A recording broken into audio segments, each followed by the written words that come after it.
എല്ലാവർക്കും പുതിയൊരു AD super ഹീറോയുടെ വീഡിയോയിലോട്ട് സ്വാഗതം. അപ്പം ഗൈസ്, ഇന്ന് നമ്മൾ പ്ലാൻസിനെയും ബന്ധപ്പെട്ടുള്ള വീഡിയോ ആണ്. അപ്പം എന്തായാലും ഞങ്ങൾ അന്ന് ഞാൻ പയർ നട്ടെന്ന് പറഞ്ഞില്ല ഇതിനകത്ത്. അപ്പം പയർ വിളിക്കുന്നില്ലായിരുന്നു. അപ്പം ഞങ്ങൾ പയറിൻ്റെ അരി മാറ്റി വെച്ചിട്ട് വേറെ അടുത്തോട്ട് നട്ട്. പിന്നെ ഞങ്ങളിപ്പം മുളകിൻ്റെ അരി ഇതിനകത്ത് നടാൻ പോവാണ്. അപ്പോൾ എന്തായാലും നമുക്ക് നടാം. അപ്പോൾ ഞാനിത് കുഴച്ചുകൊണ്ടിരിക്കുകയായിരുന്നു, ചാണകപ്പൊടിയും പിന്നെ ഈ മണ്ണുമായിട്ട് കുഴച്ചുകൊണ്ടിരിക്കുകയായിരുന്നു. അപ്പോൾ നമ്മൾ അടിത്തറയും നിറച്ചിട്ടുണ്ട്, കാണിച്ചു തന്നു.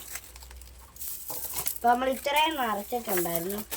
പിന്നെ അത് മാത്രമല്ല, ഇന്ന് ഞങ്ങൾ കുറച്ചും കൂടെ ചീരേൻ്റെ അരി മേടിച്ചിട്ടുണ്ടായിരുന്നു. പിന്നെ നമ്മൾ സൺഫ്ലവറിൻ്റെ അരി മേടിച്ചിട്ടുണ്ടായിരുന്നു, അത് നമ്മൾ നട്ടിട്ടുണ്ട്. അപ്പോൾ എന്തായാലും ഇത് വിട്ടിരിക്കട്ടെ. നല്ല ചുമന്ന ചീരേൻ്റെ അരിയായിരുന്നു മേടിച്ചത്. പിന്നെ നമ്മൾ കുറച്ച് ചീര നട്ടായിരുന്നു, അതൊക്കെ ഇപ്പോൾ വളർന്നിട്ടുണ്ട്. അതൊക്കെ ഞാൻ കാണിച്ചു തരാം. ആദ്യം ഇതൊന്ന് നിറക്കട്ടെ. പിന്നെ ഗൈസ്, അപ്പം നമ്മളാണെങ്കിൽ സൺഫ്ലവറൊക്കെ നട്ടിട്ടുണ്ടായിരുന്നു. പിന്നെ ഈ വീഡിയോ കാണുന്നത് ലൈക്ക് ഷെയർ സബ്സ്ക്രൈബും ചെയ്തോ. അപ്പോൾ നിങ്ങൾ വെറുതെ ഇരിക്കുകയല്ലേ, അതങ്ങനെ ചെയ്തേക്കില്ലേ. അപ്പോൾ നമ്മളിത് നിറച്ചിട്ട് ഇന്നണം വരെ ഞാൻ ഇപ്പം നിറച്ച് കഴിയും. ഇപ്പം ഞാൻ നിറച്ച് കഴിയും. എന്നിട്ട് നമുക്ക് മുളകിൻ്റെ അരി ഇടാം. ഓക്കെ ഗൈസ്, നമ്മളിപ്പം നിറച്ച് കഴിയും. ഓക്കെ, അങ്ങനെ നമ്മൾ നിറച്ച് കഴിഞ്ഞിട്ടുണ്ട്. ഇതാണ്ട് ഇതിനകത്താണ്. അപ്പം നമ്മളുടെ കഴിഞ്ഞ തവണ നമ്മൾ പയറിൻ്റെ അരി ഇട്ടിരുന്നതിനകത്ത് തന്നെയാണ് ഇപ്പം മുളകിൻ്റെ അരി. കണ്ടോ ഗൈസ്, നല്ല മഞ്ഞ കുട്ടന്മാരായിട്ടാണ് മുളകിൻ്റെ അരി ഇരിക്കുന്നത്. അപ്പോൾ എന്തായാലും നമുക്ക് ഇതും കൂടെ ഇത്ര അങ്ങ് ഇടണം. ഗൈസ്, എന്തായാലും ഞങ്ങൾക്ക് അറിഞ്ഞുകൂടാ ഈ മുളകിൻ്റെ അരി ഒരെണ്ണ ആയിട്ടാണോ ഇടേണ്ടത് അതോ 2-3 ആയിട്ടാണോ ഇടേണ്ടതെന്ന്. അത് ഞങ്ങളൊന്ന് കമൻറ്റ് ചെയ്യണേ. അത് മാത്രമല്ല, എന്തായാലും ഞങ്ങളിപ്പം കുറച്ച് കൂടുതലായിട്ടൊക്കെയാണ് ഇടുന്നത്. നമ്മൾ ഇങ്ങനെ വിതറുന്നത് എങ്ങനെയാണെന്ന് നമുക്കറിയത്തില്ല. അല്ലാതെ നമ്മളവിടെ ഇത് വിതറുന്നത്. ഇപ്പം ഇതിനകത്ത് മൊത്തം നമ്മൾ അരി നിറച്ചിട്ടുണ്ട്. ബാക്കി ഇത്രയും അരിയുണ്ട്. ഓക്കെ ഗൈസ്, അപ്പം ഇനി നമ്മൾ ഇതിൻ്റെ പുറത്തും കൂടി ഇച്ചിരിയും കൂടെ ഈ ചാണകപ്പൊടിയും പിന്നെ മണ്ണും കൂടെ മിക്സ് ചെയ്ത മണ്ണിടാം. നമുക്കല്ലേ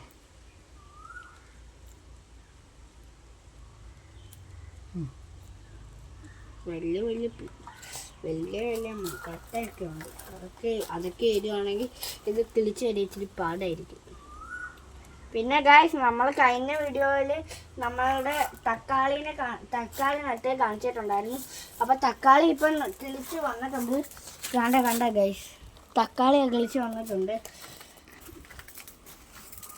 അത് വിതറി നടാഞ്ഞുകൊണ്ടാണ് അത് എല്ലായിടവും കിളിക്കാൻ. ചില പടിയിലൊക്കെ അമക്കി വെച്ച് കളഞ്ഞത്.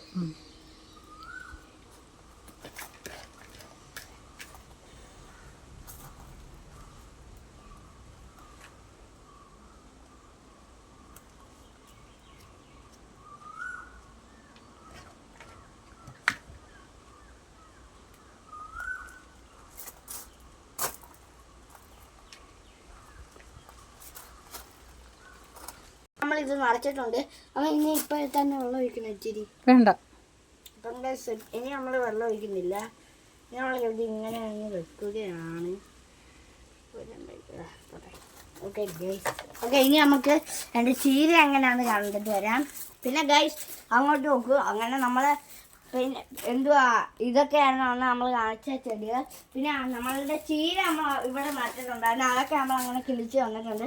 പിന്നെ നമ്മൾ ഇവിടെ ആയിട്ടും കുറച്ച് ചുമന്ന ചീര നട്ടിട്ടുണ്ട്. ഇത് ചുമന്നല്ല, ഇത് ചുമക്കാത്ത ചീരയാണ്. ചുമക്കുന്ന ചീര തന്നെ, ഇത് ഇച്ചിരി കൂടെ ചുമപ്പാണെന്നേ ഉള്ളൂ. Red. This is purple colour ചീര, ഇത് റെഡ് കളർ ചീര. ഓക്കെ ഗൈസ്, ഇനി നിങ്ങൾക്ക് എൻ്റെ സൺഫ്ലവർ കണ്ടേ. അപ്പോൾ ഇതിനകത്താണ് നമ്മൾ സൺഫ്ലവറിൻ്റെ വിത്തിട്ടത്. ഇതിനകത്തുണ്ട്. അത് കിളിച്ച് വരത്തേ ഉള്ളൂ. പിന്നെ എന്തായാലും ഇന്നത്തെ വീഡിയോ ഇത്രേ ഉള്ളൂ. ഞാൻ ഇന്ന് ചീര വളർന്നത് കാണിച്ചു തന്നു. പിന്നെ ഗൈസ്, നിങ്ങൾ എന്നെപ്പോലെ ഈ വീഡിയോ കാണുന്ന കുട്ടികളാണെങ്കിൽ ഇതേപോലൊക്കെ കൃഷി ചെയ്യാൻ നോക്കുക. എനിക്കിപ്പോൾ തന്നെ ഇൻട്രസ്റ്റ് ആയി. ഇത് കിളിച്ച് വന്നപ്പോഴാണ് എനിക്ക് ഇൻട്രസ്റ്റ് ആയത്. അപ്പം എല്ലാവർക്കും അടുത്തൊരു വീഡിയോ ആയിട്ട് വരുന്നണം വരെ ബൈ ബൈ.